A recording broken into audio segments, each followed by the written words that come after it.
Hey YouTube, DH Games have announced that they'll be releasing E5 later on this year, and that means that heroes are going to have to be given even more resources to get to their max level. For E4, you're going to need another copy of the hero and a 10-star hero to use as food, and E5, it's the exact same.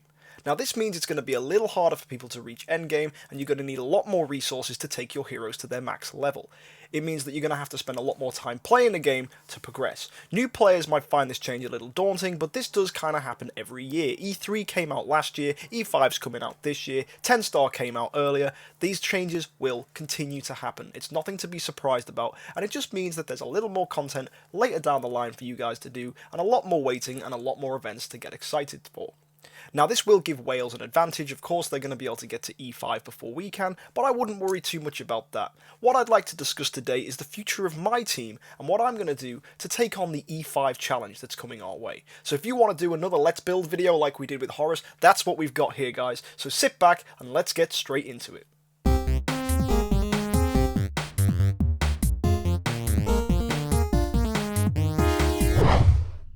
So guys, with the announcement of E5, it's going to be really hard to get enough resources to bring all my heroes up. And looking at the amount of lights and darks I have, I do not want to regress them because I think they're really hard to get and they're absolutely fantastic heroes. So let's look at my heroes and see if I was going to regress anyone, who am I going to regress? Well, if we skip the light and darks, we get Valkyrie, and I don't actually use her anymore, right? I don't use her in PvE, and I don't use her in PvP. So it's kind of weird. Like, all I've been using is Cruce and then my lights and darks, because Cruce is fantastic, and Valkyrie just isn't really doing that much for me when I look at the other light and dark heroes I've got. Seems like a weird thing to say, considering she is one of the best heroes in the game, but I found that I actually don't need her in my team.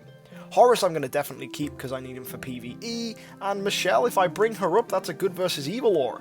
So really, the hero that needs to go is Valkyrie, and that seems absolutely crazy for most of you players out there. I would never recommend, ever, that anyone regresses a Valkyrie unless you're like super endgame and a crazy man like me. So guys, we're going to regress Valkyrie to make a good versus evil team. I guess it's the lesser of two evils, but my god, it's crazy. And also it'll give us some fodder and resources so we can bring our light and darks up, because chasing a rainbow team would actually use more resources than it would to chase a good versus evil team when we look at how much resources you need to get to E5. Because I'm going to have to bring a fortress hero up to E3, and I'm going to have to bring an abyss hero like Cruce up to E3 because he's only 10-star, and then I'm going to have to get all the resources on top of that to bring them to E5. It's just too much, right? Like, good versus evil is going to be so much easier, and if I need the light and dark copies, I can just get them from the feather shop, or just pray I get lucky during events. And I already do have extra copies of Aspen and Mim, so it's doable. So let's do it. I'm going to regress Valkyrie. Call me a madman, call me crazy guys, but it's going to happen because I actually don't need her anymore. Something you'll never hear anyone ever say again. But yeah, don't do this at home, kids. This is ridiculously stupid. On the bright side, I do get to keep all the Valkyrie copies, so it means I will have 9 Valkyrie copies if I ever need to build her to E5, so that option will be available. But right now, I don't need her. So bye, Valkyrie. I can't believe I've just done that. I get loads of resources as well for it, but I do lose a lot of gold, and it seems crazy. But guys, we're gonna make an E3 Michelle for the good versus evil team, and we're gonna try it out, and we're gonna see how we do, because that's the real reason we're here, guys. Good versus evil, it's gonna happen. Let's make it happen. I'm excited. So straight up, let's enable our Michelle. So we're gonna give her one of these resources that we got from getting rid of Valkyrie, and I need to unlock the Michelle copy here, which is doable, it's fine. Super easy. And then, boom, boom, boom, we get ourselves, if I can find it, there we are, an E1 Michelle. Now, you know, it's fairly easy, nothing too daunting there, and now I'm going to have to buy another copy of Michelle, either if I've got one in the bag, I don't think I do, so yeah, we're going to have to get one from the feather store. Again, that's no issue. It's easily done, so buy myself a Michelle, then we're going to summon her from the bag, and we're going to build her to E2. Now the reason I'm going for Michelle is Michelle has a spot healing effect which will heal up Dark Arthindol, which means Dark Arthindol won't die before her active goes off, which is what makes this team so strong, because, like, Dark Arthindol has been absolutely unbelievable in testing. I'd love it if I could show you her in action today, which is what we're hopefully going to be able to do. Michelle, we're going to want to build for speed, and then everything else can stay as it is.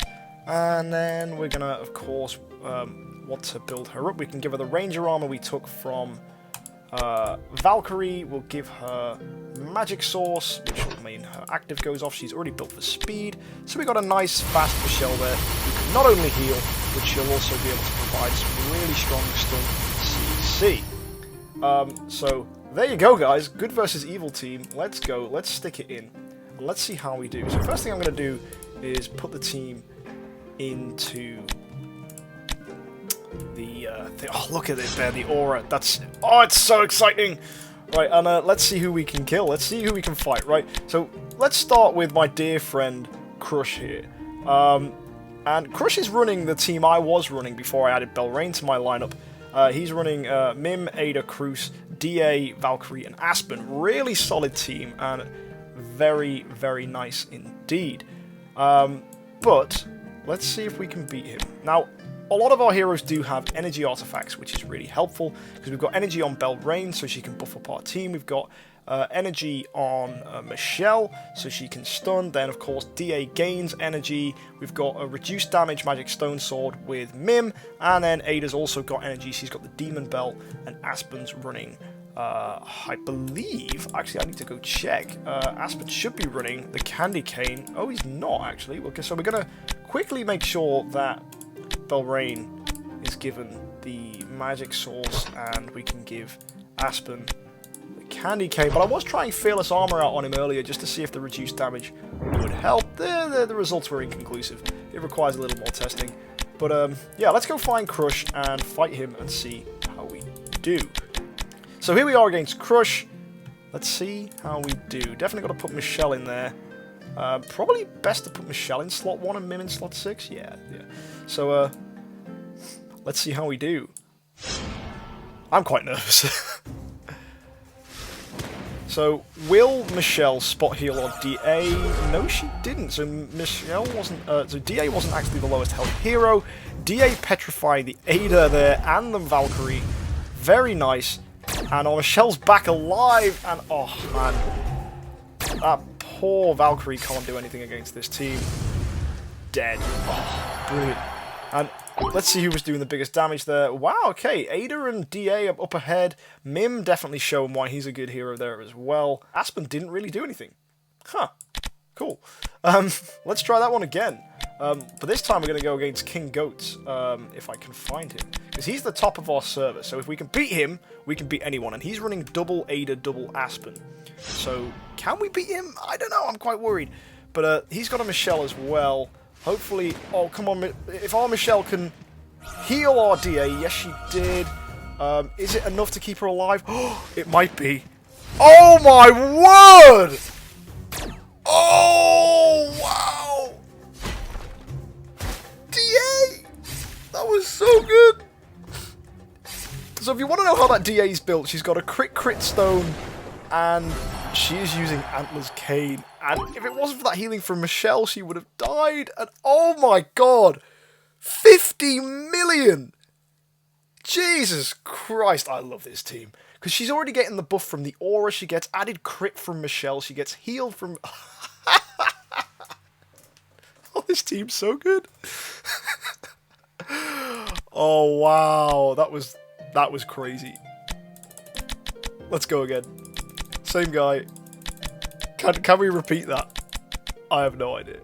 You know what, let's go against Getseru. Getseru is another one of the top guys. He's running the same team that I was running. It's almost as if he just mirrors the teams that me and Crush runs. Like, literally, he's just gone the Mim, Ada, Cruz, Valkyrie, Aspen, and Dark Arthindol. And since I started using Dark Arthindol, the whole server has followed suit. Like, DA is absolutely incredible. She's definitely one of the best heroes in the game right now. And it seems weird to say that, considering that she was, you know, she was so bad before her buff. Oh, lovely. There's some healing from Michelle.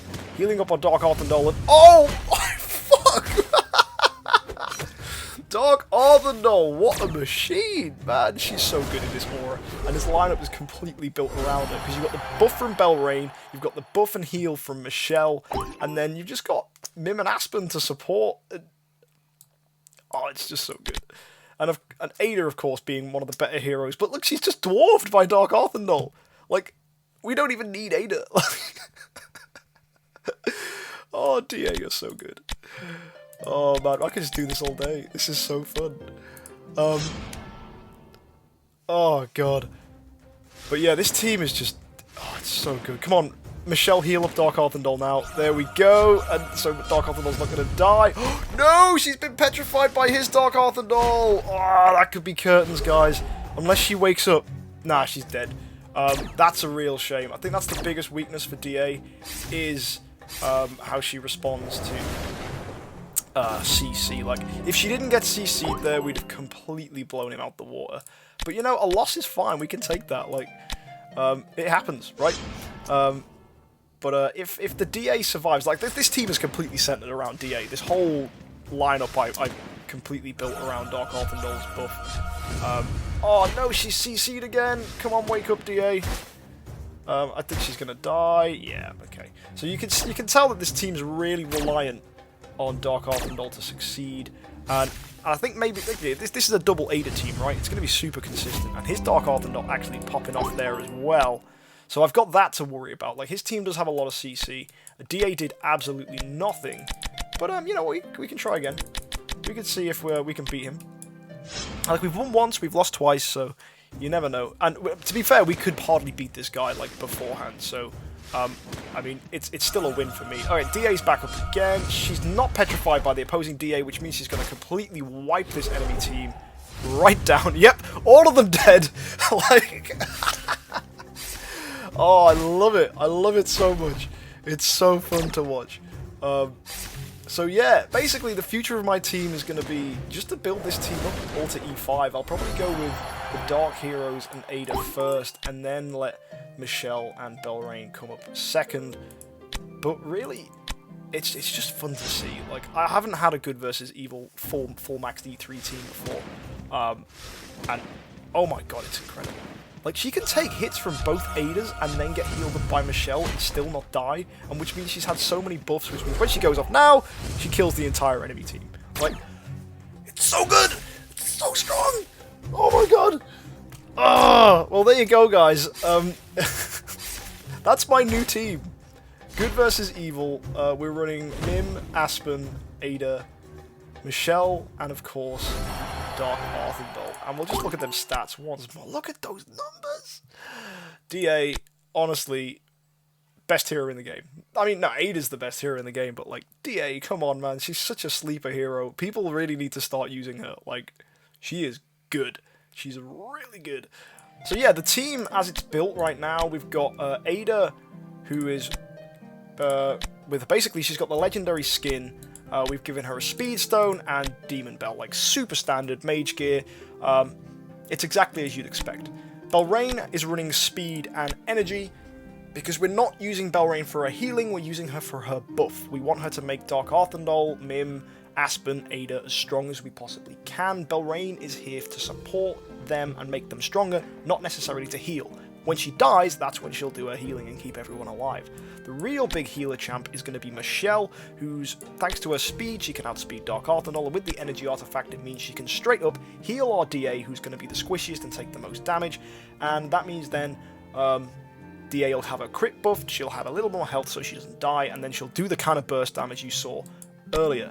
Aspen is running crit, and attack stone with the lucky candy bar so that he can't get beaten by Cruces or Michelle's, so that he can go off as kind of like a last resort, like he's your second DA copy. He's the other hero that can absolutely go ham against your opponent, and more in the later rounds we see that, and especially against heroes that DA can't kill, he's good at mopping them up afterwards, and Ormus is normally one of those heroes that provides that kind of problem.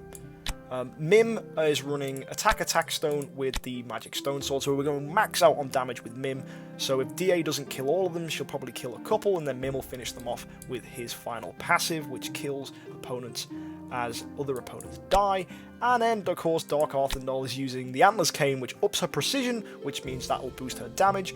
It increases her attack and her skill damage. Her skill damage is already huge thanks to her passive skills, and she's running crit, and attack, so we can crit as much as possible. And if you combine that with the crit she gets from Michelle, the crit she gets from Dragon, and the crit she gets for just being a mage from Guild Tech, she is performing incredibly. So she's got 45% crit, 52% crit damage, 95% precision, and 220% added skill damage. Wow, she does some serious beefy damage. And when you combine that with enabling lethal fight back, that means she's going to do 12% extra damage against all enemies with higher health, and because when she takes hits, that lowers her health, which buffs her in turn, and of course it means she's going to do the extra 12% damage when she does damage. It's just, oh, she just wipes, right? You've seen it just then. She wipes heroes to dust. So yeah, guys, that's the team. I hope you really like it, and I can't wait for E5 to come out and to see just how far I can push this team. And yes, I regressed Valkyrie. What are you going to do about it, guys? It was totally worth it. So yeah, if you've enjoyed this video, guys, you can get all my social media links down below. Thank you so much for watching. And yeah, like, subscribe, and get in touch. So yeah, thanks, guys. And as always, happy idling.